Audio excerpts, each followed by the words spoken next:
willkommen zu meinem allerneuesten YouTube-Video. Mein Name ist Maite, für die, die mich noch nicht kennen. Und heute wollte ich euch zeigen, wie ich diese schön definierten Locken so hinbekommen habe. Also wenn ihr sehen wollt, wie es geht, dann bleibt dran und viel Spaß dabei. So, um anzufangen, endlich mal nehme ich dieses hässliche Cappy hier ab. Oh!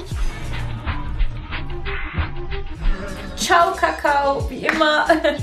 Und sie sind, wie gesagt, noch nass.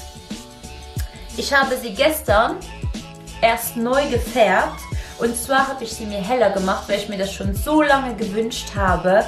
Und ja, ich habe mir das lange gewünscht, dass die Haare heller sind. Und weil das ja immer mit einer Strapazierung zusammenhängt, habe ich ein bisschen abgewartet, ganze fast 8 Monate jetzt, dass ich sie wieder gefärbt habe. Und ich muss sagen, die sind überhaupt nicht kaputt. Und ja, die richtige Pflege ist dann natürlich auch immer notwendig, damit sie auch lange schön gesund bleiben und so viel wie möglich mitbekommen von dieser Farbe. Lang sind sie auch geworden, also wenn sie nass sind, seht ihr, sehe ich aus wie ein nasser Pudel, ist nun mal so. Und kommen wir jetzt zum Styling. So, um anzufangen benutze ich erstmal, ich hoffe es funktioniert, ja, erstmal ein Leave-In-Conditioner. Das ist meine Basis und dafür lasse ich meine Haare so nass wie möglich. Also jetzt nicht, dass sie tropfen, sondern trotzdem schön feucht, damit das Produkt auch schön aufgesaugt werden kann von den Haaren. Als allererstes tue ich dazu meine Haare separat einteilen. Ich fange unten an und arbeite mich dann hoch. So. Das ist so eine cremige Konsistenz, spendet sehr, sehr, sehr viel Feuchtigkeit. Ihr könnt dazu egal welchen Leave-In-Conditioner benutzen. Ich verteile das in meinen Händen und arbeite das dann mit meinen Fingern ein. Das könnte man auch mit einem Kamm machen, aber ich bevorzuge meine Finger zu nehmen, weil dann streiche ich so durch und irgendwie ist das für meine persönliche Definition wirklich am allerbesten. Für mich werden sie so am schönsten. Ich habe schon alles ausprobiert. Groben Kamm, Tangle Teaser, alles, um das Produkt einzuarbeiten. Und es ist einfach am besten so. Dann jedes Mal crunche ich schon ein bisschen. Und ja, ich setze mich mal ein bisschen höher. So, genau. Und so arbeite ich mich dann hoch. Nee. Das ist ein Reflex, das in den Mund zu nehmen. Keine Ahnung. Hier fürs Video. Machen wir das mal nicht. Ja, die Farbe, jetzt wo ich sie hier auch nochmal so sehe, gefällt mir wirklich richtig gut. Also ich muss auch sagen, ich spare gar nicht mit meinen Produkten. Finde ich, sollte man auch nicht tun. Weil die Haare benötigen halt diese Pflege und ja. Wenn ihr euch fragt, warum ich hier hinschaue, ich habe da einen Spiegel stehen, einfach damit ich mich besser sehe. Ich hoffe, das ist okay, dass ich euch dabei nicht im Blick habe. So, hinten am Kopf sind meine Haare am trockensten, deshalb nehme ich immer noch mal eine große Portion und ich hoffe, man kann das jetzt sehen. Ich tue das nochmal hier verteilen. Wirklich. So. Ich mach's immer wieder. Ich habe da auch kein spezielles Separierverfahren, wenn man das so sagen kann, sondern mache das einfach nach Gefühl. Aber ich achte natürlich immer darauf, dass wirklich alle Haare etwas abbekommen. Das ist mega wichtig. Keine Strähne darf ausbleiben, denn sie brauchen diese Feuchtigkeit extrem. Für all die, die Locken haben, die wissen das.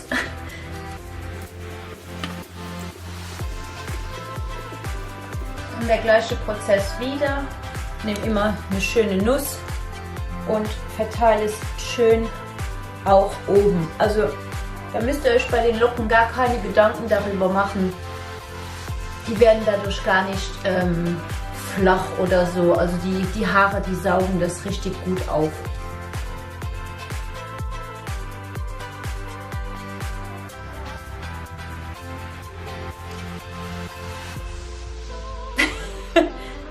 Why not?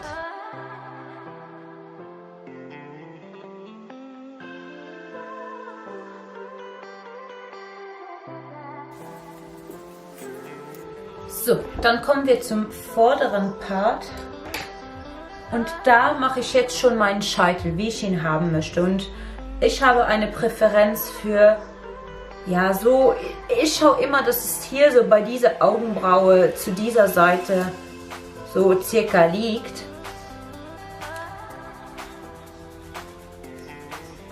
Ja, ich bin da nicht zimperlich, ich weiß, ich müsste da ein bisschen...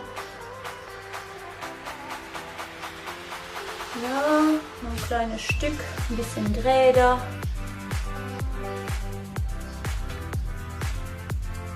Ja, ich denke, so liegt der schön.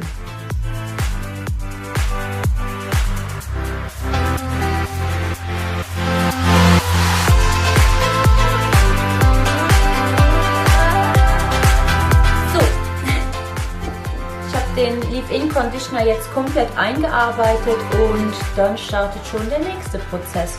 Und zwar ist der nächste Prozess erstmal richtig schön crunchen. Ich stehe mal dafür auf. Und zwar wirklich die Haare richtig schön durchkneten, damit der Leave-In-Conditioner schön eingearbeitet wird und dazu schon mal die Form der Locke entsteht.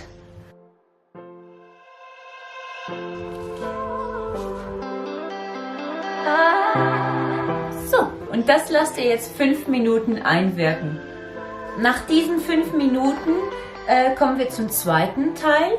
Und zwar nehmen wir dafür eine Styling Cream. Na? So, davon gibt es auch Tausende. Ich liebe die von DevaCurl. Es ist einfach für mich die beste, weil es bei mir die meiste Definition rausholt und auch am längsten hält. Das heißt, über die nächsten Tage wird die Locke immer wirklich schön definiert sein und ja, ich feiere dieses Produkt einfach. Für diese Anwendung nehme ich nicht zu viel Produkt, weil es einfach auch nicht nötig ist. Da reicht schon eine kleine Menge, um wirklich auf ein schönes Ergebnis zu kommen. Und dafür trenne ich die Haare auch nicht ein, sondern benutze es einfach so. Nehmen wir mal so 3 Pumps. Und das crunche ich auch ein.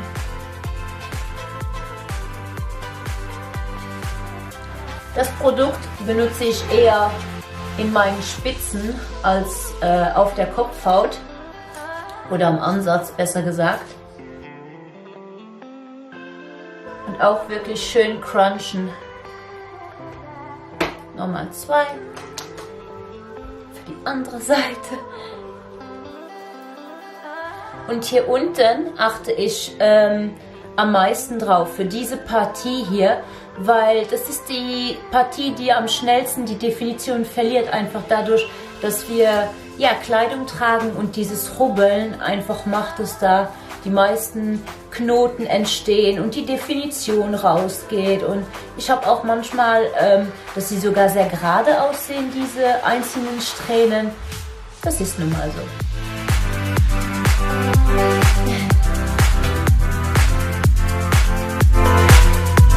Nochmal einen Pump, nur einen für hinten. So, und das lasse ich auch jetzt nochmal 5 Minuten einwirken. Nach diesen 5 Minuten kommen wir zum nächsten Schritt, und zwar ist das mit einem Microfiber-Tuch einmal wirklich schön durchcrunchen. Einfach um dieses überschüssige Produkt nochmal rauszunehmen und den Haaren eine gewisse Leichtigkeit zu verschaffen. Denn was weniger Produkt drin ist, was die leichter werden und fluffiger. So, machen wir das mal. Dazu muss ich wieder aufstehen. Dafür mache ich den Kopf nach vorne.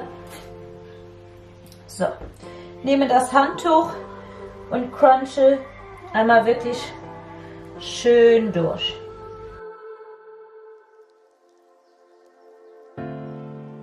So, ich weiß nicht, ob man das hier schön erkennen kann, aber ich finde, jetzt sehen die Haare auch schon viel definierter aus als vorher. Und ja, kommen wir dann auch schon zum letzten Schritt vom Styling, und das ist mit einem Gel alles fixieren, was wir jetzt uns erarbeitet haben. Dafür nehme ich auch keine zu große Menge, weil ich will nicht, dass es diesen Härte-Look bekommt, sondern einfach für die Fixierung da ist. Also. So, ist wirklich nicht viel. Und dafür mache ich auch meinen Kopf nach vorne, weil ich unten den meisten Halt reinbringen will. Dann arbeite ich es so wirklich nur in die Spitzen ein.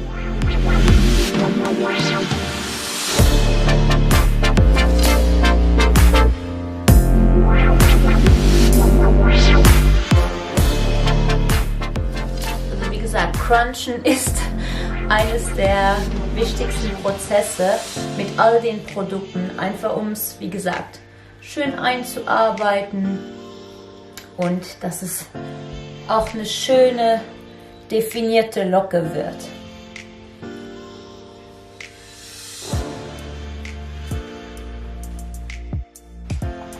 Ich nehme immer noch mal eine extra Portion für den hinteren Bereich.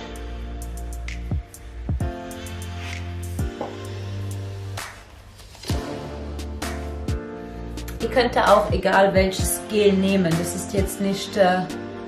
Ich habe einfach eins genommen, wo auch noch Feuchtigkeit spendet, weil das halt sehr wichtig ist für meine Haare, weil sie sehr, sehr leicht und schnell austrocknen können. Und ja, ich habe auch darauf geachtet, dass nicht zu viel Alkohol enthalten ist, weil das die Haare ja auch nochmal austrocknet. Und ja, jetzt heißt es wieder 5 Minuten warten, einfach um meinen Haaren die Möglichkeit zu geben, die Produkte schön aufzusaugen und zu verarbeiten, bevor ich gleich wieder das nächste einfach reinklatsche. So, also, dann lasse ich auch das hier 5 Minuten einwirken und danach wäre ich theoretisch fertig, könnte das so Luft trocknen lassen, aber zurzeit ist mir einfach ein bisschen zu kalt draußen und deshalb föhne ich die. Und das zeige ich euch gerne dann auch nochmal. So, zum Föhnen meiner Haare benutze ich einen Föhn. Und zwar mit so einer Kappe vorne drauf. Das ist ein Diffuser, nennt sich das. Und damit bekommt man die Locken richtig, richtig schön. Also würden wir einfach das hier benutzen, ohne nichts. Das würde die Locke einfach nur aufwirbeln. Und wenn wir den Diffuserkopf benutzen, dann können wir das schön einarbeiten. Und ich benutze dazu nie heiße Luft. Immer nur kalte oder mittelwarme, aber nie heiße, weil das macht unsere Locken kaputt. Und das wollen wir ja nicht. Wir wollen sie einfach nur trocken föhnen und nicht irgendwie bearbeiten oder eine andere Struktur reinbringen, weil die Struktur, die haben wir ja schon. Unsere Locke.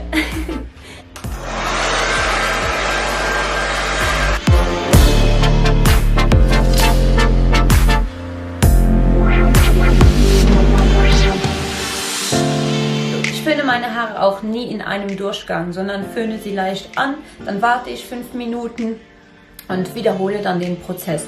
Das Resultat wird erstens einfach viel, viel schöner und es ist nicht so zeitaufwendig, sag ich mal. Würdet ihr das in einem Durchgang föhnen, würden sie nie 100%ig trocken sein und die Struktur könnte sich wiederum verändern von den Haaren und das wollen wir ja nicht und deshalb machen wir das in mehreren Vorgängen. People stand in the darkness, afraid to step into the light.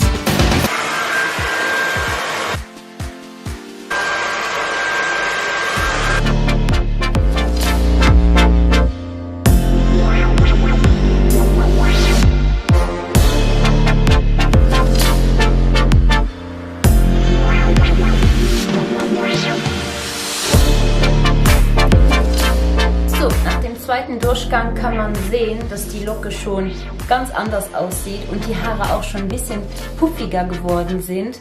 Und ja, ich würde schätzen, jetzt gibt es noch 2 oder 3 Durchgänge und dann müssten sie schön trocken sein.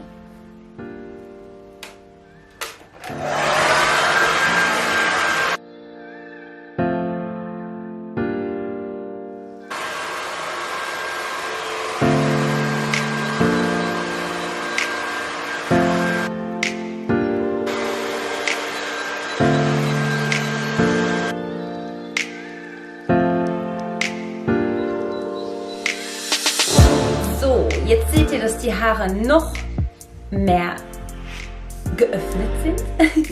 Also sie haben nochmal ein bisschen mehr an Volumen was dazu gewonnen. Finde ich auch sehr toll, finde ich auch gut so.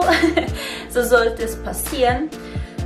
Für den 4. Vorgang fangen wir an, die Kappe hier runterzunehmen, weil die Locke ist an sich jetzt schon so fixiert, da kann nicht mehr viel kaputt gehen oder sich verändern. Und ja, damit bekommen wir auch dann nochmal ein bisschen mehr Volumen rein und sie trocknen auch noch ein bisschen schneller. Weil das hier ist, um lokal schön zu trocknen und das hier ist, weil meine Kopfhaut, den Ansatz, genau, der ist noch hier unten, hier hinten noch nicht so richtig trocken und ja, das will ich nicht. Ich will, dass die Haare nachher wirklich schön 100% trocken sind. Und ich zeige euch den nächsten Durchgang dann nochmal natürlich ohne Kappe, wie ich das mache. Und dann geht es weiter mit dem Styling.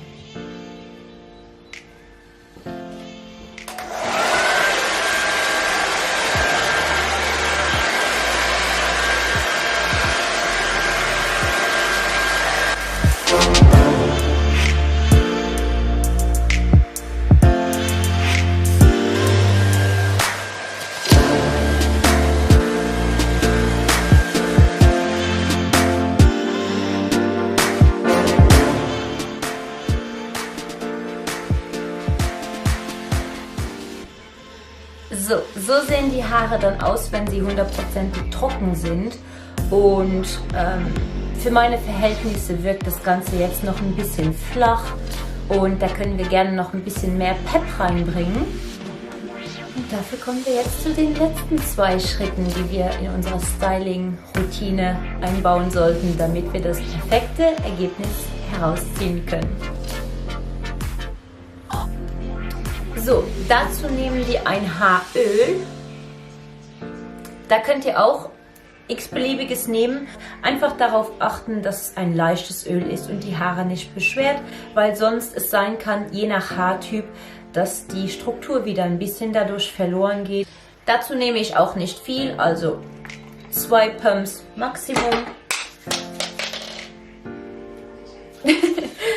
Schön in den Händen verteilen und wieder Kopf nach vorne und schön eincrunchen.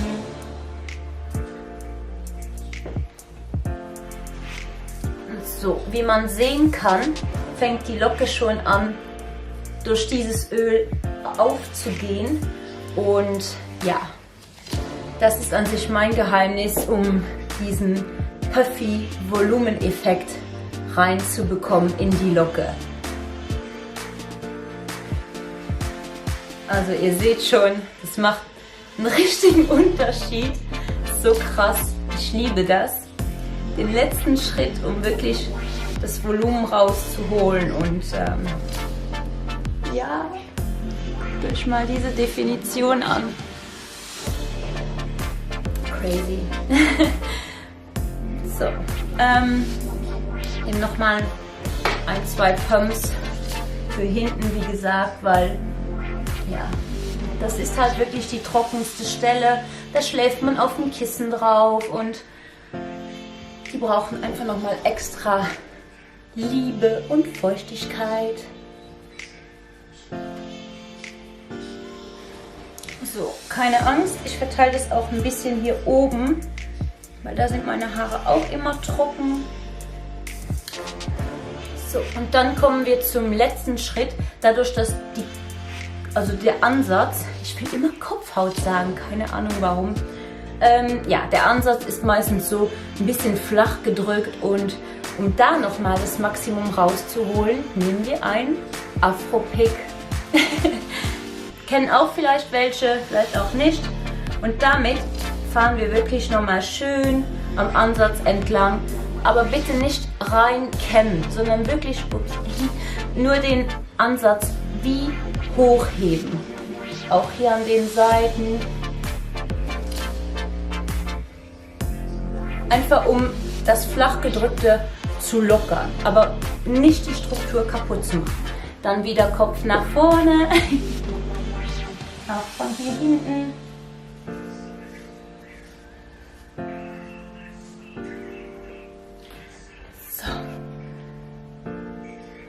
So, und dazu kann ich nur sagen, mehr geht nicht. Also wir haben jetzt wirklich das Beste aus unseren Locken herausgeholt, die meiste Definition reingebracht. Und ich finde, jetzt nochmal mit der neuen Farbe, das Ergebnis ist richtig, richtig schön. Und wenn die Locken 100%ig trocken sind, könnt ihr sie auch anfassen, da geht nichts mehr kaputt. Natürlich, was man mehr drin rumspielt, zumal hier vorne habe ich das Problem, dass die sich dann so ein bisschen gerade ziehen, dadurch einfach, weil ich so oft damit rumhantiere und rumspiele. Aber sonst könnt ihr die schon anfassen und ja, damit machen, was ihr wollt. So, ich hoffe, dieses Video hat euch gefallen. Wenn ja, könnt ihr mir gerne einen Daumen nach oben da lassen. Und falls irgendwelche Fragen anfallen, gerne unten in den Kommentaren stellen. Ich werde auf jede einzelne eingehen und euch die gerne beantworten. Und falls ihr regelmäßig benachrichtigt werden wollt, wenn ich ein Video poste, könnt ihr auch gerne die Glocke drücken und dann ja, bleibt ihr immer up to date. Ich wünsche euch hiermit einen schönen restlichen Tag und bis bald!